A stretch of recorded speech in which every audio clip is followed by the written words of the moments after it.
So today we have some exciting new cards, including the Shaman Quest and the Shaman Legendary, and some more elemental support stuff. Yeah. So the first card we'll be looking at today is Tol'vir Stoneshaper.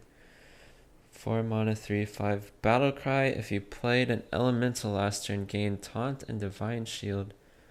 So first thing, I'm super happy they're printing some more anti-aggro type cards, like definitely needed because of how rampant Pyro Warrior and other patches aggro decks are currently, and since those decks will still have most of their cards after rotation, we needed answers. So it looks like Blizzard's making some. This is basically like if in an elemental deck, it's not that hard to have played an elemental on turn 3 or like in combination with this, or yeah, alright, I guess you have to play the elemental of the previous turn, so you can't like play a 3-drop elemental and then 4-drop in the same turn. But yeah, this you can just plan out. Can fit curve easily in a deck that plays a ton of elemental cards, and it's very, very strong. Basically, you can look at it as a 4-cost Sunwalker that's slightly conditional. You're only giving up 1 attack for 2 mana. That's a pretty good trade-off. Like this is definitely much more playable than Sunwalker ever was. Very, very solid. If elemental decks get enough support, which it's looking like they will, this might be a decent anti-aggro inclusion. Yeah, the only thing about it is that it's not an elemental itself, so that's kind of unfortunate.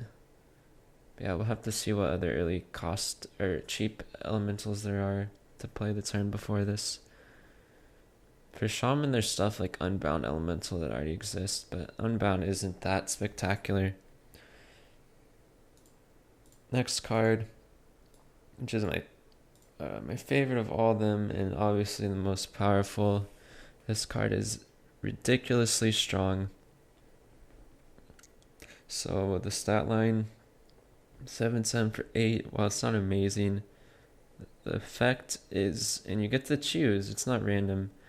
So I love that they give you the choice. Like, they've been printing too many random cards. Cards like this are great because you actually have a decision on what to do, how you want to play the game. Choices promotes skill, like knowing which invocation to use when. While it's pretty obvious,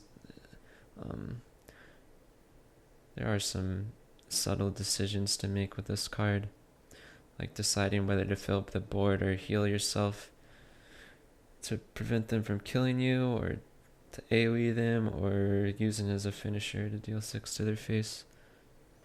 But yeah, the strongest invocation out of all these is probably the 3 on the right, excluding fire. Fire is like the weakest by a lot, but the other 3 all have a lot of application. Like, it's basically one-sided Abyssal Enforcer with the air invocation.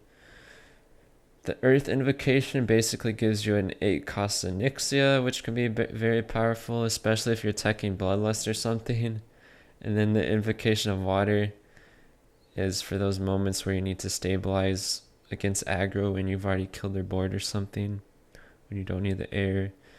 And then the fire, the weakest of all of them, but will sometimes help you close out a game faster or just fireball them.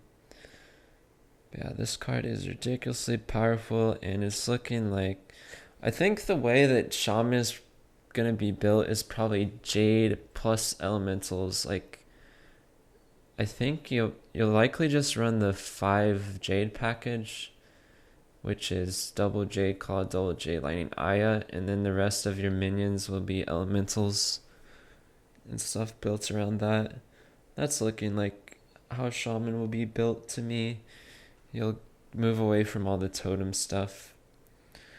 So yeah, super powerful and cool card. I'm glad they didn't make this card random. Think about how dumb this card would have been if it was randomly selected one of these. That's what I thought it was when I first saw it. And I was like super triggered and hating on Blizzard, but it's good that they let you pick. Yeah, good job, Blizzard.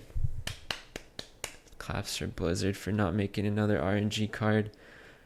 Because that would have been hilarious. They rotated out Ragnaros to replace it with another 8-drop RNG elemental.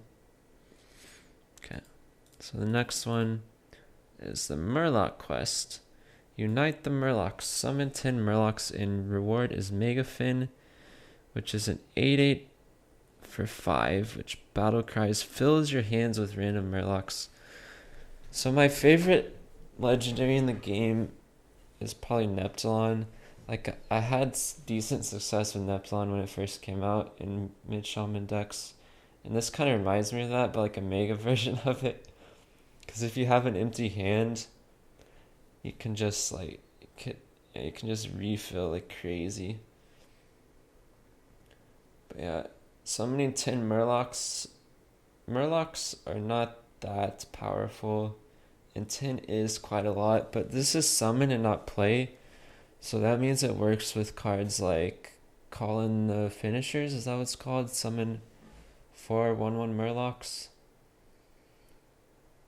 Yeah, you could potentially like just dump all your Murlocs out as fast as possible for low value.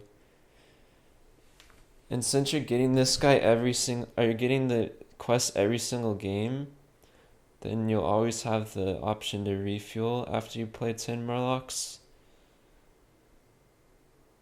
So this card could actually potentially be good.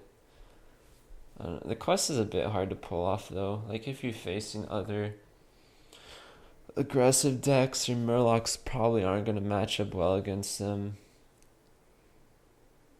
Yeah. I don't know. This will be a fun card at the very least for completing those play 30 Murloc quests.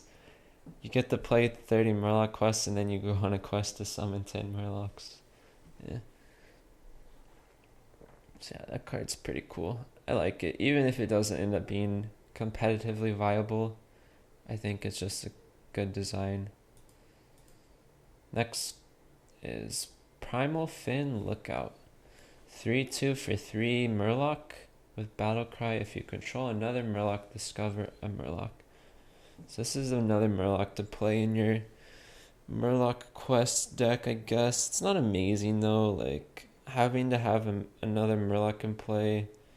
This is kind of reminds me of the 4-drop they made for mechs, the 3/4 where you discover a mech if you control a mech. That card didn't end up being good, and I'm pretty sure this won't either, but yeah, I guess if you're trying to build a deck with as many Murlocs as possible, you'd probably play this, but you're not that happy about it. Yeah, Gorilla Bot, that's it. The 3/4 for 4. So underwhelming, but yeah, the Murloc legendary is cool. Or the Murloc quest and the Megafin is cool. Then we have Kalimos, which is probably one of the most powerful cards on paper, which they revealed so far, as long as the elemental decks end up being good, which I think they will. And the last one was the other elemental support card. This card is like just okay, not anything spectacular. Anyway, some cool cards revealed today. I'll be reviewing more cards as they release, so stay tuned for that, and see you guys for the next one.